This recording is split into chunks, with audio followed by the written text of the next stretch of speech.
katagal nag-import sa Alibaba? 12 to 15 years. Blender.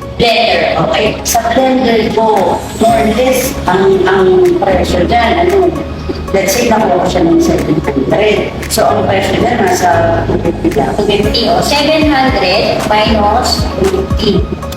450. Each na nawawala sa'yo. Yes. Ilan in-order? Ilan pieces? 4,000. Wow! 5,400 pieces. Ang nawala sa kanya is 2.4 million pesos per order yun. Ilang years ka na kung umu-order,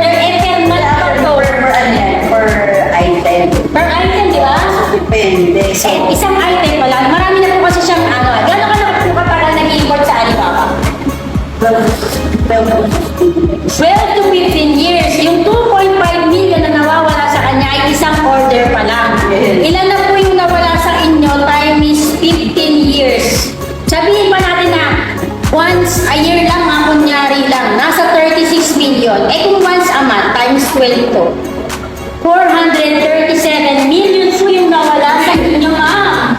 Nang hindi pa sila nakaka-enroll sa Mommy and Import Academy. Diba? Ano masasabi mo ngayon sa natuklasan mo? Speechless. Diba? Buti na lang kita kasi ma'am. Ayan. Pero nyo, 12 years ka na sa, 12 to 15 years na siya nag-Alibaba. Pero nagulat siya. Kasi, syempre, in 12 to 15 years, hahanapin niya na talaga yung pinakamura. Pero hindi niya nahanap yung nakita niya dito sa Mommy and Import Academy. Tama ako? Yes. So, grabe, gulat na gulat siya. So, sulit pa yung enrollment mo, ma'am? Sulit na sulit. So, sulit na sulit kasi talagang milyon-milyon. Daang milyon po yung matitipid niya simula ka na. Di ba? 9 RMB, teka lang din natin. 9 times 8.3. 74 lang, ma'am. Magkano ko nakuha yan sa ano ba? 700? Hindi pala, mali pala yung computation sa dali. Ulitin ko lang. Bayan mo na. Sobrang laki. So, hindi lang sabihin, sobrang laki talaga ng nawala sa kanya. Kaya, kagaya nga ng iba, no? Akala nila kasi, ang tamang pag-i-import ay sa Alibaba, pero hindi niyo po alam. Meron po talagang tamang way ng pag-i-import kung saan nandun po talaga yung totoong direct manufacturer. Kasi, sa ibang platform po, no? Puro trade company na po yung nandyan. So, eto yung tinuturo namin dito sa Mommy and Import Academy.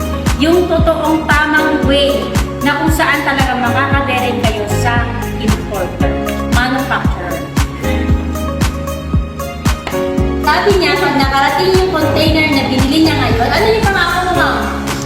Tutulog kami sa China. Kaya, ililibre ako ni Ma'am Susan sa China kasi sobrang milyon yung matitipid niya ngayong transaction niya. Ayan, sa tayo dito. Sige. Siya rin.